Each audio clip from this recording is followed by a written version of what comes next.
Bonsoir, chers frères et sœurs en Christ. Je vous salue dans le nom de notre Seigneur et Sauveur Jésus-Christ. Recevez mes salutations en fonction de vos fuseaux horaires, parce que nous ne sommes pas tous dans le même fuseau. Alors je dis bonsoir à certains, bonjour pour d'autres. Que le Seigneur nous bénisse, que le Seigneur nous fortifie. Que le Seigneur continue d'avoir ses regards en permanence sur nous, afin que nous puissions supporter ce moment difficile de confinement, qui n'est pas d'ailleurs facile à supporter. C'est une chose qui nous a été imposée. Que Dieu nous aide, que Dieu nous soutienne, que Dieu nous fortifie. Soyez bénis, demeurez dans la présence du Seigneur, laissez-vous conduire par la main de Dieu face à toute situation, et c'est ainsi que vous pourrez avancer de victoire en victoire pour la gloire de son nom. Je salue de passage tous ceux qui sont dans les hôpitaux, tous ceux qui sont souffrants, ceux qui ont été infectés par ce virus. Je dis que le Seigneur vous soutienne, que le Seigneur vous assiste. Sachez une chose, c'est qu'il y a des gens qui sont disposés, qui intercèdent pour vous dans le secret. Et Dieu interviendra au moment favorable, afin que vous puissiez sortir vivant de cette maladie. La volonté de Dieu, ce n'est pas que vous mourrez dans le péché, mais c'est que vous puissiez vous en sortir pour que son nom soit glorifié. Ce soir, je suis venu encore au travers de cette vidéo afin que nous puissions partager un message toujours dans le domaine de la repentance, parce que la fois dernière, j'ai eu à parler de la repentance. Je voulais juste en ajouter un peu parce que il n'y a pas que la repentance. Après la repentance, il y a aussi la vie de sanctification qu'il faut mener pour donner de la valeur à notre repentance. Si nous sommes repentis et que nous ne menons pas une vie de sanctification, notre repentance risque d'être stérile. Parce que c'est la vie de sanctification qui sert de pilier à notre vie de repentance. Et c'est pourquoi ce soir, je suis encore venu au travers de cette vidéo pour en parler. Et je prie Dieu à ce que cette parole qui viendra puisse édifier plus d'un, que cette parole puisse vous communiquer la grâce, que cette parole puisse vous éclairer. Parce que ce n'est pas facile, dans ces temps difficiles, que Dieu, par son Saint-Esprit, nous aide. Alors, pour en parler, nous allons lire le texte dans le livre de Proverbes au chapitre 28, verset 13, qui dit « C'est lui qui cache ses transgressions ne prospère point, mais c'est lui qui les avoue et les délaisse obtient miséricorde. » C'est lui qui cache ses transgressions ne prospère point. Celui qui cache ses transgressions ne peut pas avancer, ne peut pas aller plus loin avec Dieu. Mais c'est lui qui les avoue, c'est lui qui les reconnaît, qui les avoue, qui les confesse et qui les abandonne, obtient miséricorde. Amen. Que le Seigneur nous ouvre le cœur par son esprit, afin que nous puissions vraiment pratiquer la bonne repentance.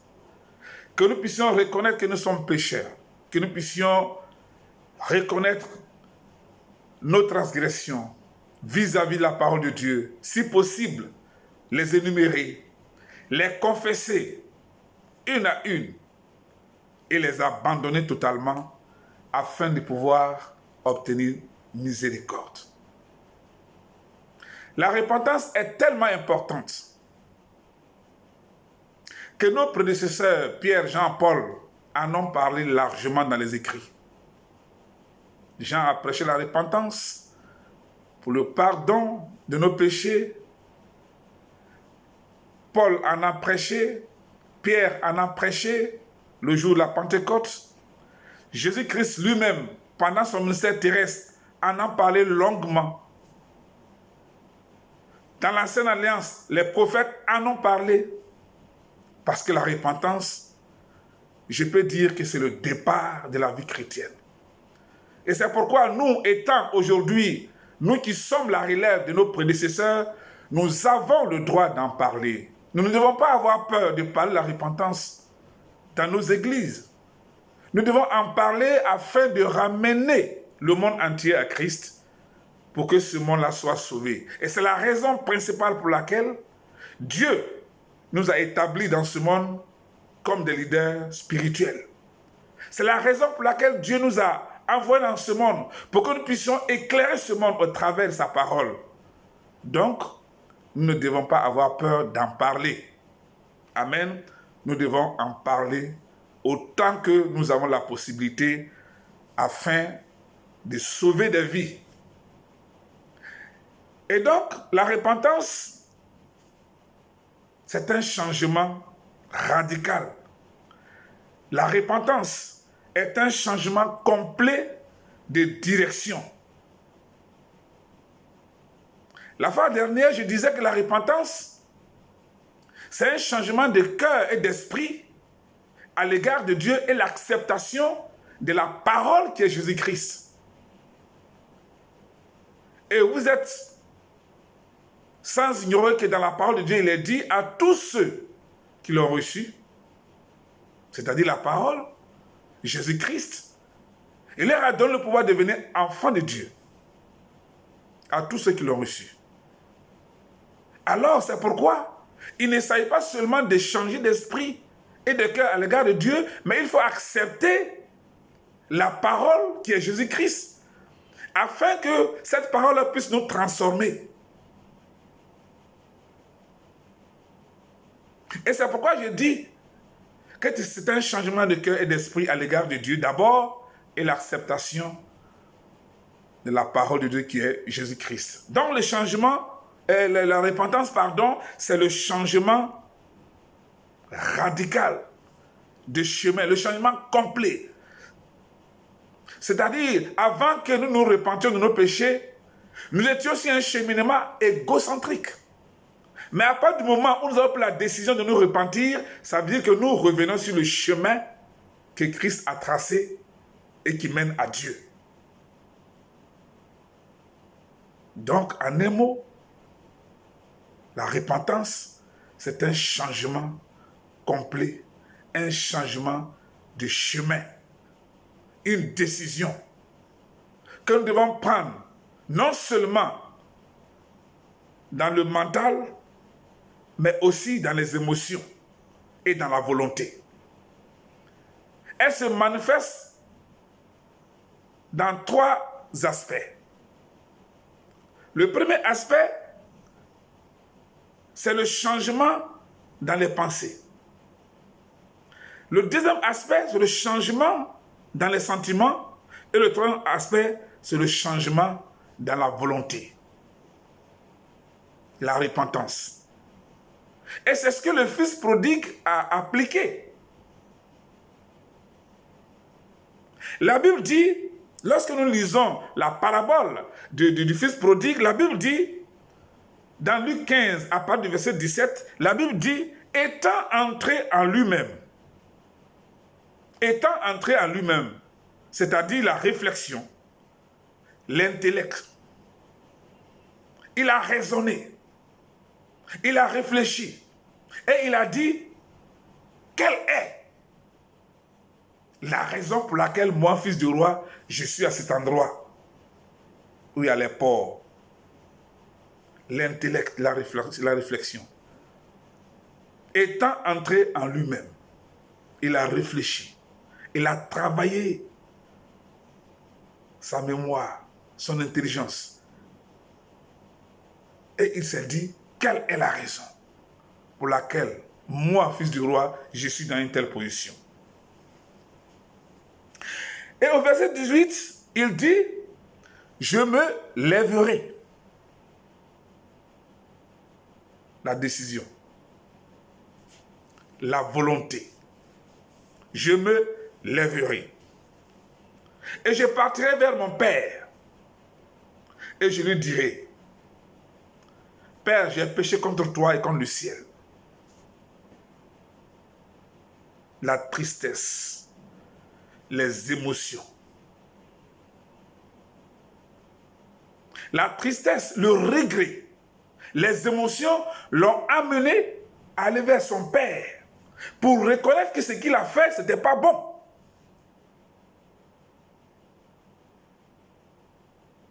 Amen.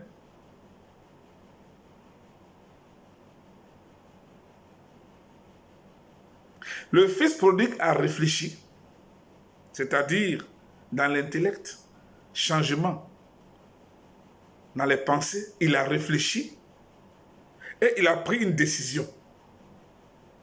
Je me leverai, je partirai vers le Père et je lui dirai, j'ai péché contre toi et contre le ciel. Et c'est ainsi, lorsque nous lisons la suite de l'histoire, le Père va l'accueillir. Il va même organiser une fête en son honneur. Il a reconnu ses péchés. Il a vu que ce qu'il a fait n'était pas bon. Il est retourné auprès du Père pour lui demander en quelque sorte pardon. Et le Père l'a accueilli. Le Père lui a ouvert les portes de sa maison. C'est pourquoi on dit, c'est lui qui les avoue et les délaisse, obtient miséricorde. C'est-à-dire quoi? Pour pouvoir entrer dans la miséricorde de Dieu, c'est-à-dire pour entrer dans la maison de la miséricorde de Dieu, où sont enfermées les différentes bénédictions que Dieu nous a promis dans les corps forts, il faut avouer ses péchés, il faut les abandonner.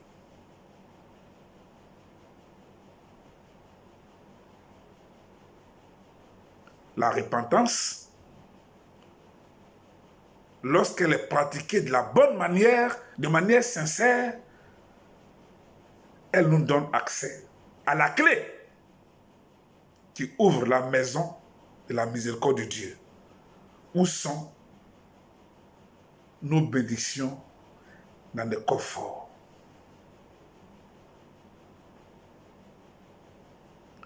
S'il n'y a pas de repentance, il n'y a pas de salut. C'est pourquoi Paul dira que Dieu, sans tenir compte du temps d'ignorance, il annonce en tout lieu et en tout temps à tous les hommes qu'ils aient à se repentir. Donc ça veut dire, pour être sauvé, il faut se repentir. Pas de repentance, pas de salut. C'est ce que ça veut dire.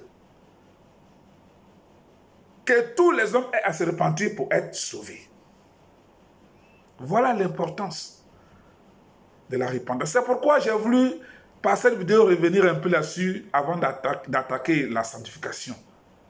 Parce que c'est la sanctification, la vie de sanctification qui sert de pilier à cette vie de repentance. Autrement dit, notre repentance serait une repentance sans valeur. Amen. Donc la repentance, en un mot, c'est faire demi-tour, c'est reconnaître ses péchés, c'est les avouer et les délaisser, afin de pouvoir entrer dans la maison de la miséricorde de Dieu. Amen. Et c'est ce que le Fils prodigue a pratiqué. C'est pourquoi chaque fois qu'on parle de la repentance, on prend comme illustration cette parabole-là. Parce que ça démontre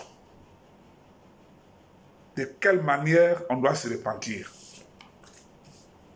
Alors, une fois entré dans la maison de la miséricorde de Dieu, après une repentance sincère, après avoir reconnu nos péchés, après avoir avoué, confessé, demandé pardon à Dieu, laissé tomber, la Bible nous dit que nous entrons maintenant dans la miséricorde de Dieu, c'est-à-dire dans la maison de la miséricorde de Dieu, où sont nos différentes bénédictions que Dieu nous a promis. Une fois dans cette maison, pour pouvoir avoir accès à ces corps forts où sont enfermées nos bénédictions, il faut maintenant adopter une autre attitude, c'est-à-dire la sanctification. Donc nous allons parler de la sanctification pour appuyer la repentance dont nous allons parler de manière brève. Alors, parlant donc de la sanctification, je dirais, qu'est-ce que c'est que la sanctification? La sanctification, c'est s'abstenir de l'impureté et de se maintenir de manière constante dans une vie de pureté. S'abstenir de l'impureté et se maintenir de manière constante dans une vie de pureté.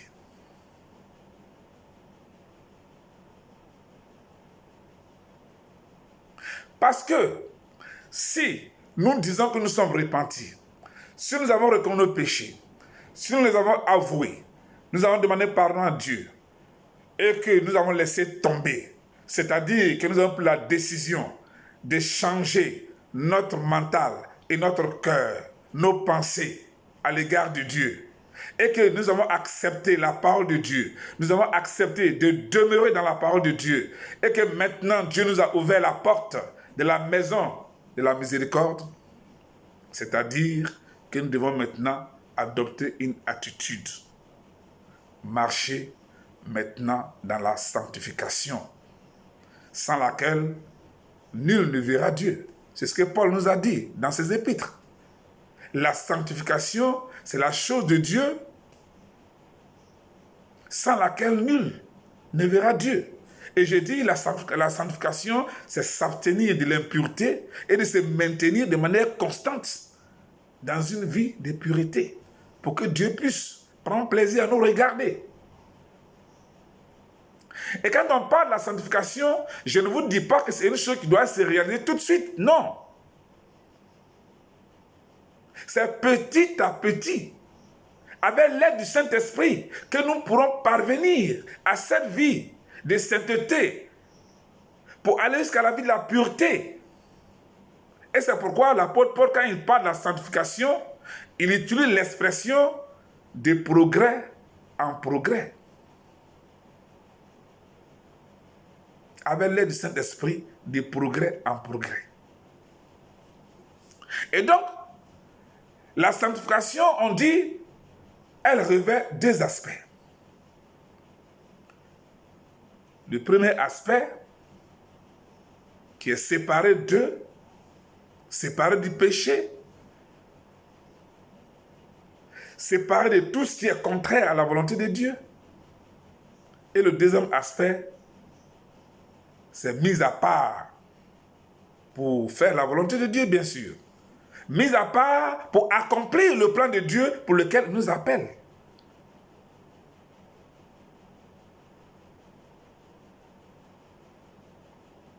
Dieu ne nous a pas appelés parce qu'il a envie de nous appeler, mais il nous appelle pour une mission. C'est pour ça, dans le premier aspect, il est la chose qu'il accomplit de manière spontanée. C'est la part de Dieu de nous sanctifier lorsque nous acceptons Jésus-Christ, c'est-à-dire lorsque nous écoutons l'Évangile. Quand le Saint-Esprit nous saisit, il se manifeste et nous prenons la décision de suivre Christ. La Bible dit, à cet instant précis, Dieu nous sanctifie de manière instantanée. Il nous blanchit, il nous lave de tous nos péchés, passé, présent et futur, bien sûr. Il nous sépare de tout ce qui pourrait vraiment l'empêcher de nous regarder et de prendre plaisir à nous regarder. Je vais essayer d'imaginer la chose. C'est-à-dire, lorsque vous acceptez Jésus, lorsque vous entendez l'évangile, vous acceptez Jésus, vous décidez de donner votre vie à Jésus, vous ouvrez votre cœur à Jésus, pour que vous puissiez mieux me comprendre. Pendant que vous êtes en train de prier, le Christ étant notre avocat, il se prend devant son Père et il dit, papa, c'est à cause de moi, c'est à cause de celui-là qui est devant toi, en train de pleurer, en train de se repentir, c'est à cause de lui ici mort à la croix. Parce que la Bible dit que Christ est notre avocat auprès du Père. Et donc, le Père maintenant prend son pinceau et plonge dans le sang de son Fils Jésus-Christ et il nous purifie, il nous blanchit, il nous peint. Nous devenons blancs comme neige. Ça, c'est la part de Dieu. Lorsque nous faisons nos premiers pas, lorsque nous acceptons Jésus, Dieu nous sanctifie sur place. C'est sa part. Et c'est pourquoi certains prédicateurs, certains pasteurs appellent ça, certains théologiens disent que on appelle ça la sanctification instantanée.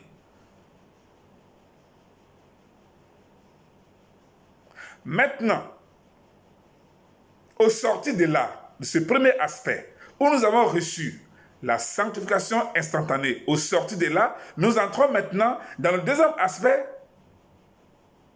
où Dieu nous conduit vers le but pour lequel il nous a appelés. Dans le deuxième aspect, c'est là que Dieu regarde notre marche chrétienne.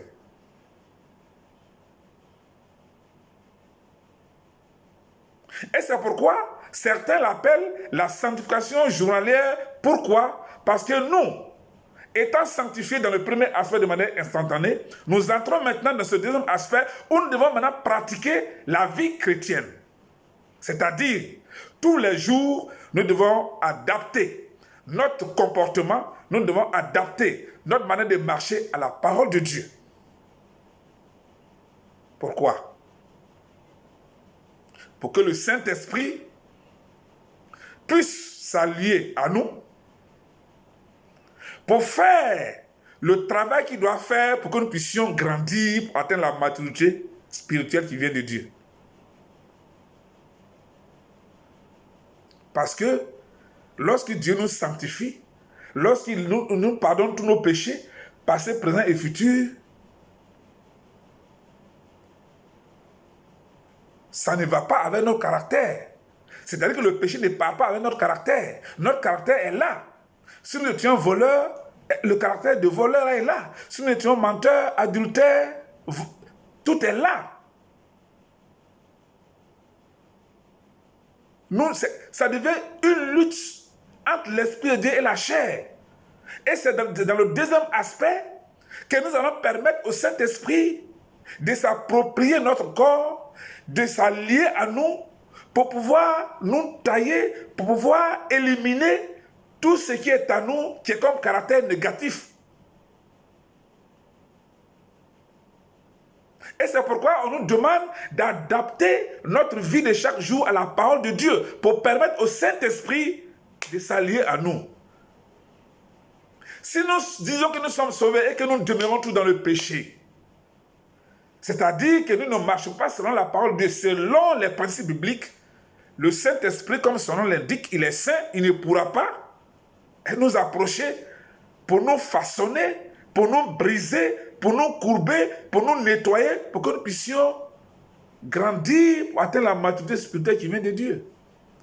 Parce que dans le deuxième aspect, c'est là que Dieu regarde notre marche chrétienne. C'est là que Dieu nous conduit vers le but pour lequel il nous a appelés. Donc, dans ce deuxième aspect, nous devons pratiquer la vie chrétienne. Quand une personne est à Christ, elle devient une nouvelle créature. Car les anciennes choses sont passées et voici que toute chose devient nouvelle.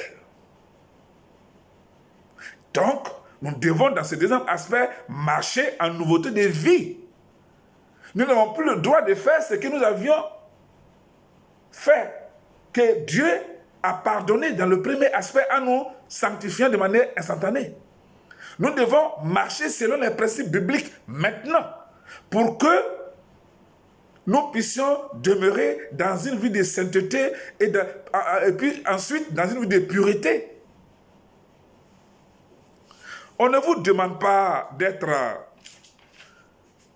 parfait. La perfection, c'est la chose de Dieu. C'est la nature de Dieu. Dieu, il est parfait en sa bonté. Il est parfait en sa miséricorde.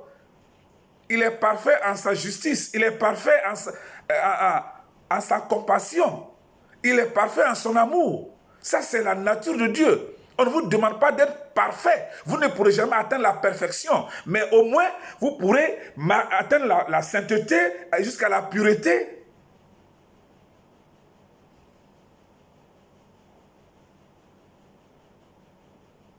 Amen.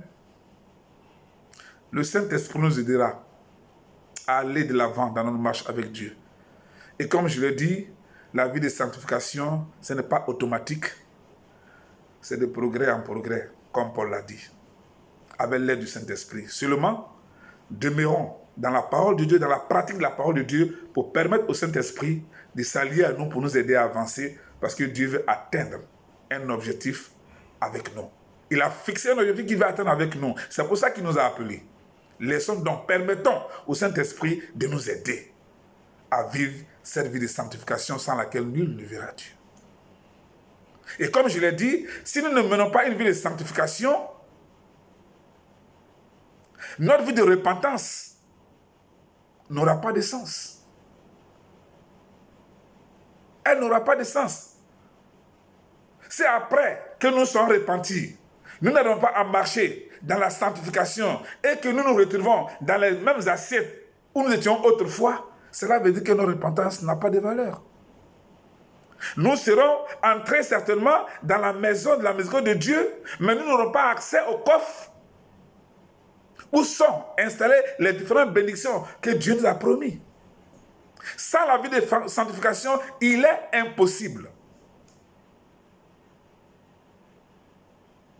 C'est pourquoi il est important d'enseigner la repentance et la sanctification dans nos églises.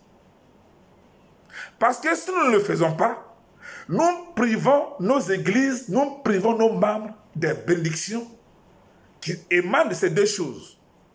Parce qu'il y a des bénédictions qui émanent de la sanctification, d'une vie de sanctification.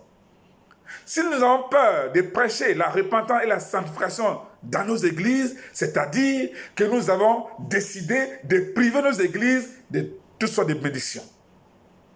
Parce que Dieu, il est saint. Si nous ne sommes pas saints, ce n'est pas sûr que Dieu puisse nous approcher pour nous bénir. Aujourd'hui, il y a des serviteurs de Dieu qui ont peur de prêcher la sanctification dans les églises parce que un tel, une telle qui envoie les dîmes, les grosses dîmes, va partir. Mais s'il part, mais qu'il parte avec ses dîmes. Si tu envoies des grosses dîmes dans l'église, dans la maison de Dieu, et que tu ne marches pas selon la parole de Dieu, et c'est à cause de ça que les serviteurs ne peuvent pas parler de la sanctification parce que tu vas partir avec la dîme, mais il faut partir à la dîme. Parce que de toutes les manières, Dieu s'en fout de ta dîme. Dieu a dit, l'or et l'argent m'appartiennent.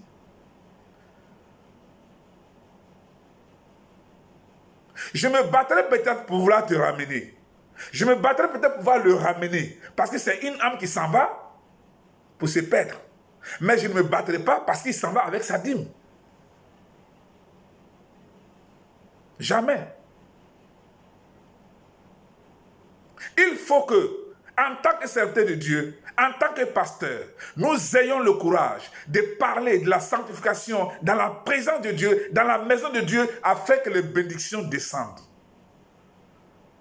Parce que là où il n'y a pas de sanctification, la bénédiction de Dieu ne peut pas descendre. Et si nous décidons, à cause d'un individu qui ne marche pas selon la parole de Dieu, et parce qu'il envoie des grosses dîmes, nous décidons de ne pas parler de la sanctification dans la maison de Dieu, que je dirais que c'est la base de notre autorité spirituelle. Si nous décidons de manière volontaire de ne pas parler de cela à cause d'un individu, au risque qu'il partira avec sa dîme, mais qu'il s'en est avec sa dîme. De toutes les façons, les dîmes que nous apportons dans la maison de Dieu, nous pensons que c'est cela qui soutient l'œuvre de Dieu, mais je dis non, Dieu soutient son œuvre. Nous rendons à Dieu ce que nous devons. Nous ne soutenons pas son œuvre. Dieu s'en fout de notre argent. Il s'en fout de nos véhicules. Il s'en fout de nos maisons. Quand bien même que c'est important, ici-bas sur la terre. Il s'en fout de cela. Que celui qui parte parce qu'il ne mène pas une bonne vie et qu'on n'a pas de la sanctification qu'il veut partir, mais qu'il s'en aille. Mais je me battrai pour vouloir le ramener, parce que c'est une âme qui se rend pour ses pères, mais pas à cause de son argent. De toutes les façons, nous savons qu'il y a 3 catégories de serviteurs de Dieu. La première catégorie, c'est ceux qui s'établissent eux-mêmes, comme les fils de Corée, qui ont voulu s'établir eux-mêmes dans la Bible, en s'attaquant à Moïse. La suite, quand vous lisez l'histoire, vous savez ce qui est arrivé, ce qui est arrivé. La deuxième catégorie, c'est ceux qui sont établis par des hommes, comme les fils du prophète Samuel. Il a établi ses fils sur le peuple d'Israël. La suite, vous savez. Ces 2 premières catégories-là, ils auront peur de parler de la sanctification dans les églises. Parce qu'ils ont peur que ceux qui donnent les grosses dîmes partent. Ils donnent les grosses dîmes, mais ils ne vivent pas selon la parole de Dieu. Ils ne vivent pas dans une vie, ils ne mènent pas une vie de sanctification. Ils ont peur qu'ils partent. Mais quand on parle de la 3e catégorie, c'est-à-dire les serviteurs de Dieu, qui ont été appelés par Dieu, qui ont été formés par Dieu, qui ont été éduqués par Dieu et qui ont été établis par Dieu, je ne pense pas que cela ait peur de parler de la sanctification dans les églises. Parce que lorsque Dieu appelle, il donne l'approvisionnement. Quand Dieu t'appelle pour t'établir sur sa maison, sur ses brebis, il donne l'approvisionnement. Je ne pense pas que cette 3e catégorie de pasteurs, de serviteurs de Dieu puisse avoir peur de la sanctification. Les 2 premières catégories, c'est possible. Parce qu'il y a 2 qui s'établissent eux-mêmes, il y a 2 qui sont établis par les hommes. Ceux-là, ils ont peur. Parce qu'ils ne savent pas d'où est venu leur appel. Mais des serviteurs de Dieu qui ont reçu un appel authentique, qui savent qui les a appelés, hey, Dieu s'en fout de notre argent. Le but ultime de Dieu sur notre vie ici-bas sur la terre, c'est que nous soyons revêtus du caractère de son Fils unique, Jésus-Christ. En tant que des disciples, nous devons être revêtus du caractère de son Fils unique, Jésus-Christ. Et c'est pourquoi nous ne devons pas avoir peur de parler de la repentance, de la sanctification dans les églises. Parce que Dieu, il s'en fout de notre argent. Tu peux partir à ta dîme. Dieu, lui, soutient son œuvre. Je suis souvent écœuré, choqué quand il a dit « Je soutiens l'œuvre de Dieu ». Toi, tu peux soutenir l'œuvre de Dieu. Tes miettes que tu envoies, tu peux soutenir l'œuvre de Dieu. Dieu se suffit. Il a dit « L'or et la lame m'appartiennent ». C'est pourquoi il nous demande de chercher premièrement le royaume des cieux et sa justice. Lorsque nous avons notre place au ciel, assis auprès de Dieu, lorsque nous avons notre main dans la main de Dieu et que nous nous levons pour avancer avec Dieu, mais rien ne peut nous manquer. C'est pourquoi je ne suis pas d'accord avec ceux qui prêchent la prospérité aujourd'hui dans les églises.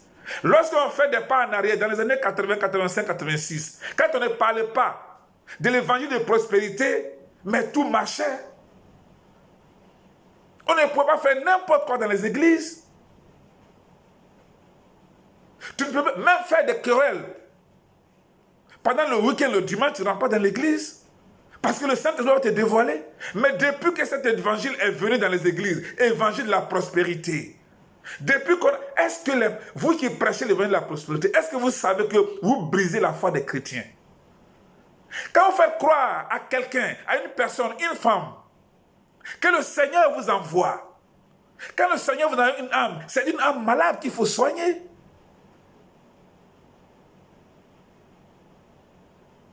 Dieu l'envoie dans son hôpital. Il faut la soigner. Vous leur faites croire qu'en donnant leur vie à Jésus, ils seront des millionnaires. En donnant leur vie à Jésus, ils auront des villas qu'ils cherchent. En donnant leur vie à Jésus, ils auront la femme qu'ils cherchent. En donnant leur vie à Jésus, ils auront l'épouse qu'ils cherchent. En donnant leur vie à Jésus, ils vont avoir leur visa qu'ils cherchent pour aller à l'étranger. Mais quand ce dernier vient, ou quand cette femme vient dans votre église, il fait 1 mois, 2 mois, 3 mois, 1 an, 2 ans, et puis l'argent ne vient pas. À peine même ses affaires marchent, mais sa foi est brisée. Vous l'avez tué doublement. Une âme que le Seigneur vous envoie pour que vous puissiez la guérir avec le message du salut, le message de la croix. Vous voulez parler de l'évangile de prospérité. Mais qui vous a dit que quand on donne sa vie à Christ, on est milliardaire? La vie avec Christ est une vie difficile. La vie avec Christ, c'est marcher sur des épines, c'est marcher sur des cailloux. La vie avec Christ n'est pas marcher dans du beurre, non. La vie avec Christ, ce n'est pas marcher sur les tapis rouges, non. Il est très difficile de vivre avec Dieu.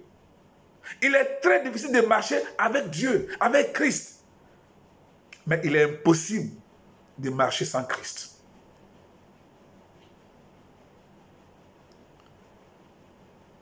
Ne faites pas croire aux âmes que le Seigneur nous envoie pour qu'on puisse les guérir, les aider à sortir des situations difficiles dans lesquelles ils se trouvaient.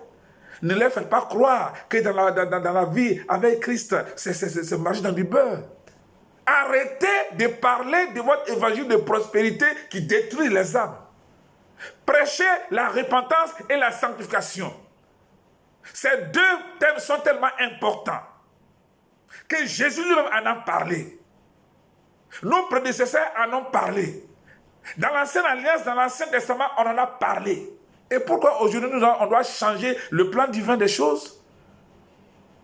Dieu nous regarde et puis il pleure. Ce monde est malade. Ce monde est souffrant. Nous avons le devoir de les guérir. Nous avons le devoir de prêcher l'évangile de la croix pour pouvoir sauver ce monde pour lequel Christ est mort.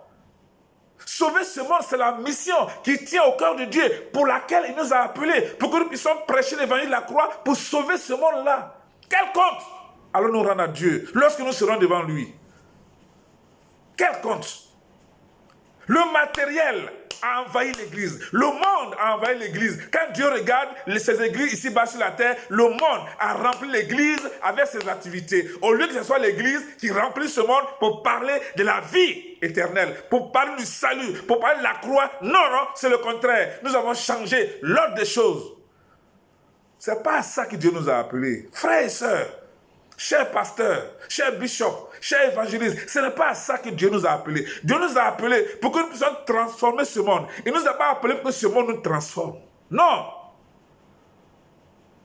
Ayons le courage de prêcher la repentance et la vie de la sanctification. Ce sont deux choses qui vont de pair. L'une soutient l'autre. L'une donne de la valeur à l'autre. La sanctification, la vie pratique de la sanctification donne de la valeur à notre repentance. Si nous ne menons pas une vie de sanctification, notre vie de repentance, quelle que soit la manière dont nous l'avons pratiquée, elle sera sans effet. Et nous ferons de notre Dieu un Dieu menteur. Quand il nous appelait, il n'a pas dit qu'il allait nous laisser dans la souffrance. C'est ce qu'il a dit au peuple d'Israël. Je vous fais sortir du pays d'Égypte d'esclavage pour vous conduire au pays promis, où coule le lait et le miel. Et chaque fois qu'Israël se trouvait devant une situation dans le désert, Dieu leur rappelait ça. Pour dire que je ne vous ai pas fait sortir d'Égypte, pour vous abandonner dans le désert, pour que Pharaon vienne vous tuer. Lorsque Israël était devant la mer Rouge, la peur avait envahi Israël. Ils ont tellement eu peur qu'ils ont commencé à parler mal de Dieu. Mais Moïse, tu aurais pu nous laisser en Égypte où nous étions en esclavage, au moins, on ne va pas mourir. Mais Dieu leur a dit, Dieu a dit à Moïse, dis-leur de marcher. Parce que Dieu n'a pas dit qu'il allait les abandonner dans le désert. Il a dit, je vous conduis jusqu'au pays promis, où coule le lait et le miel. Donc, il n'était pas question qu'un obstacle naturel puisse bloquer le peuple d'Israël pour freiner le plan de Dieu. Non. Quand Dieu tend sa main pour opérer un signe dans la vie de son enfant, il n'y a rien qui peut bloquer cette main-là. C'est nous-mêmes qui devenons obstacle de nos bénédictions, par notre comportement, par notre vie. On oublie que Dieu nous a dit de chercher notre place dans le ciel d'abord. Et le reste là, ça nous sera donné. Le reste là, c'est les belles voitures que nous voulons. Le reste là, c'est la belle maison que nous voulons. Le reste là, c'est la jeune fille que nous voulons marier. Nous convoitons d'ailleurs. Le reste là, c'est le mari que nous voulons avoir. Le reste là, c'est les choses de ce monde. Dieu s'en fout de ça. Le souci de Dieu pour notre vie ici-bas sur la terre, c'est qu'il veut que nous soyons revêtus du caractère de Christ. Nous ayons le même comportement que Christ. Nous devons parler comme Christ. Nous devons agir comme Christ. Nous devons marcher comme Christ. Nous devons être des exemples partout pour la gloire de son nom. C'est le but ultime. Le reste, là, Dieu s'en fout de ça. Dieu s'en fout de ça. Chers pasteurs, ayez le courage de prêcher la repentance et la sanctification. C'est ainsi que vous pourrez relever votre église. Il y a des églises qui font des surplaces parce qu'ils ont peur de prêcher la repentance et la sanctification. Parce que la sanctification, ça sera notre thème que je vais traiter. La sanctification, c'est la base de notre autorité spirituelle. J'appelle ça une âme qui se déclenche en nous lorsque nous sommes en face d'une situation. J'aurai le temps de faire une autre vidéo pour parler de ça. Si nous ne sommes pas sanctifiés, si nous ne marchons pas selon les règles, les principes bibliques, si nous n'adoptons pas la nouvelle nature que nous avons en Christ lorsque Dieu nous sanctifie, le jour où nous donnons à lui, si nous ne pratiquons pas la sanctification journalière, mais notre vie chrétienne sera une vie de surplace. Nous allons tourner en rond et nous ferons de notre Dieu un Dieu menteur. Ceux qui nous regardent là, ils diront mais où est son Dieu? Et puis ils sous-tendent. Parce qu'à l'église, on dit c'est la paix. Et puis on est triste. C'est la joie. Et puis on est vraiment dans le découragement. À l'église, c'est la réussite. Et puis on est dans la misère. Parce que notre état d'être démontre le contraire de la plénitude de Dieu devant ceux qui nous entourent. Quel témoignage! Quel témoignage! Notre manière d'être, notre manière de parler, notre manière d'agir devait parler à ceux qui sont autour de nous sans que nous ayons besoin d'ouvrir la bouche. Quelqu'un m'a demandé, est-ce que la sanctification, est-ce que la repentance, est individuelle ou collective? J'ai dit ça peut être dans les deux cas. La sanctification peut être individuelle, quand c'est un problème qui te concerne, toi seul, comme elle peut être collective, comme quand c'est un cas de groupe. Parce que on peut mener une action à partir d'un individu jusqu'à un groupe. Comme on peut mener une action à partir d'un groupe jusqu'à un individu.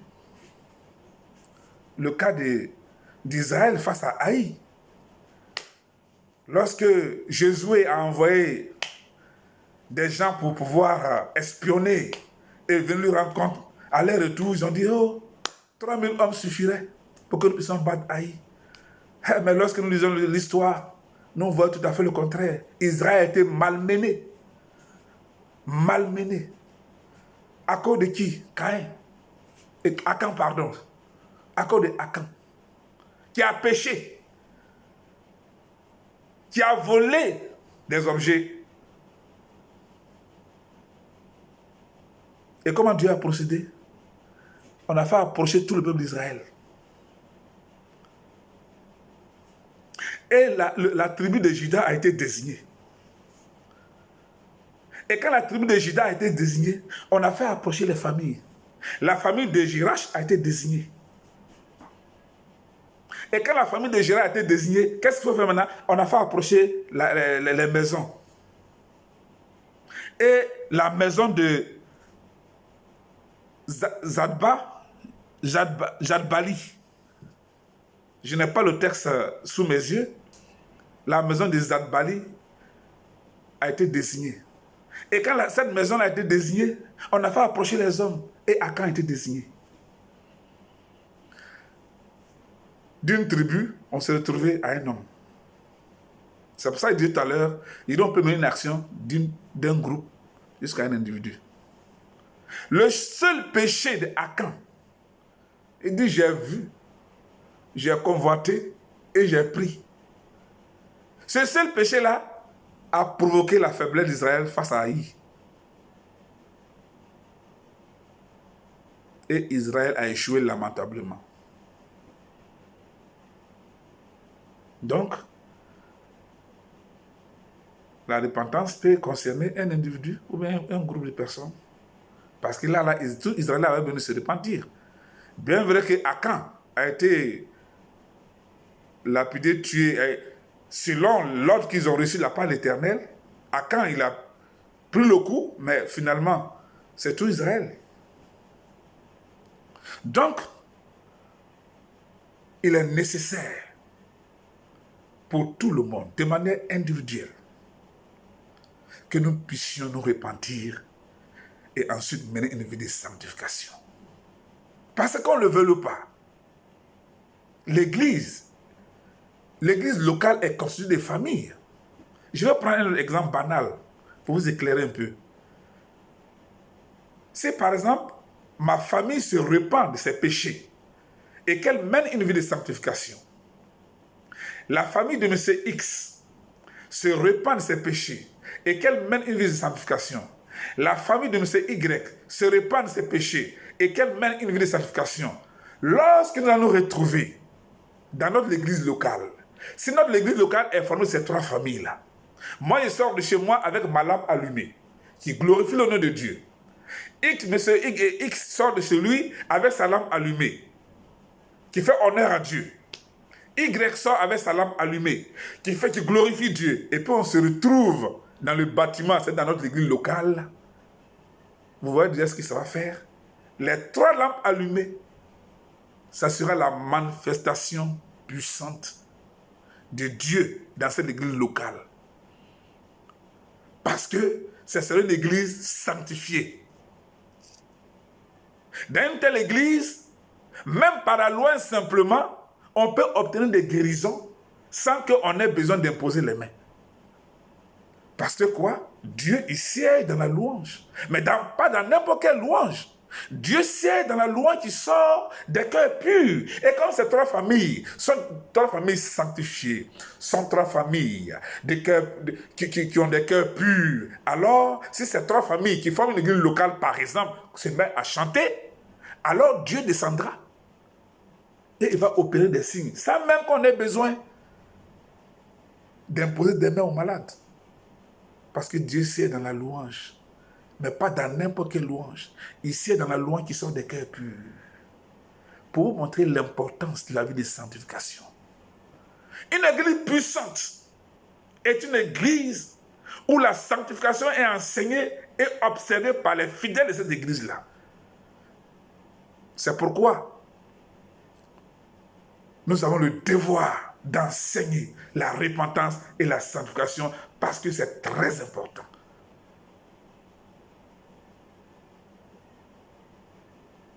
La repentance nous donne la clé d'avoir accès à la maison de la miséricorde de Dieu, où sont nos bénédictions dans les coffres. Et une fois entré dans cette maison, pour ouvrir ces coffres afin d'entrer en possession de nos bénédictions, il faut qu'on pratique la sanctification. Donc, j'ai dit la sanctification, la vie de sanctification, c'était le pilier qui soutient, qui donne de la valeur à notre repentance. C'est très important, chers frères et sœurs, chers pasteurs, chers bishops, chers évangélistes. Lèvons-nous, n'ayons pas peur de prêcher la repentance dans nos églises au risque que ces messieurs qui ne vivent pas selon les principes bibliques et qui apportent des grosses dîmes vont partir, qu'ils partent. N'ayez pas peur. Si vous êtes convaincus que votre appel vient de Dieu, de l'Éternel Tout-Puissant, n'ayez pas peur. Parce que Dieu, quand il montre un plan à son enfant, il donne l'approvisionnement. Ceux qui auront peur, c'est ce que je vous ai dit au début, c'est les gens, les serviteurs de Dieu de la première et deuxième catégorie. Première catégorie, ce sont ceux qui s'établissent eux-mêmes. C'est des chrétiens. Ils sont dans des églises. Dieu leur donne des dons pour servir là où ils sont. Non. Quand ils commencent à parler ribababa, ou bien ils ont pris quelqu'un qui est malade, qui avait un mot de tête, il est guéri, hop, ils sortent, ils sont s'établir. Ils créent une église quelque part là-bas. Et arrivé là-bas, ça ne marche plus. Si bien qu'ils sont obligés d'aller prendre des forces mystiques pour faire tomber les gens, casser les chaises. Ce n'est pas ce que Dieu nous demande. Dans aucun passage dans la Bible, je n'ai vu Jésus prier pour les gens qui ont cassé les chaises. Il faut qu'on arrête ça.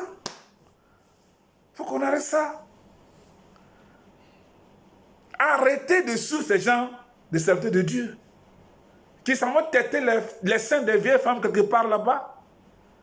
qui prennent des pouvoirs mystiques, qui viennent envoûter des gens, font tomber les gens, casser les chaises. Ce n'est pas ce que Dieu nous demande. Quand tu es rempli de la puissance de Dieu, quand tu mènes une vie de sanctification, tu n'as même pas besoin d'ouvrir la bouche. Dès que le diable te voit là, il fuit. C'est le cas de Jésus.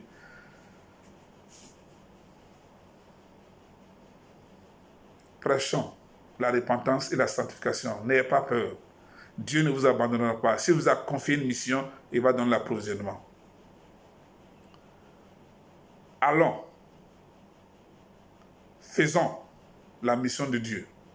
Accomplissons la mission qui est prioritaire au cœur de Dieu en prêchant l'évangile de la croix, le message du salut, afin de pouvoir sauver ce monde qui est aujourd'hui en péril. Le monde en détresse, le monde est malade. Dieu nous regarde.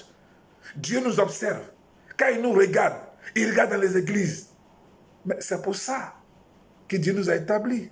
C'est pour ça que Dieu nous utilise sa parole pour nous appeler à lui. Et il utilise son esprit pour nous transformer, pour que nous soyons à mesure de faire sa volonté, prêcher l'évangile. Au lieu de faire cela, nous inversons l'ordre divin.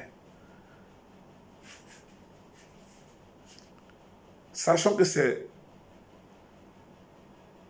l'ordre divin qui répercute sur le naturel. C'est le divin qui répercute sur le naturel. Si nous sommes donc assis avec Christ dans le ciel, si nous avons notre place auprès de Dieu, il n'y a pas de raison que nous nous donnions des ordres à la terre et la terre ne nous écoute pas.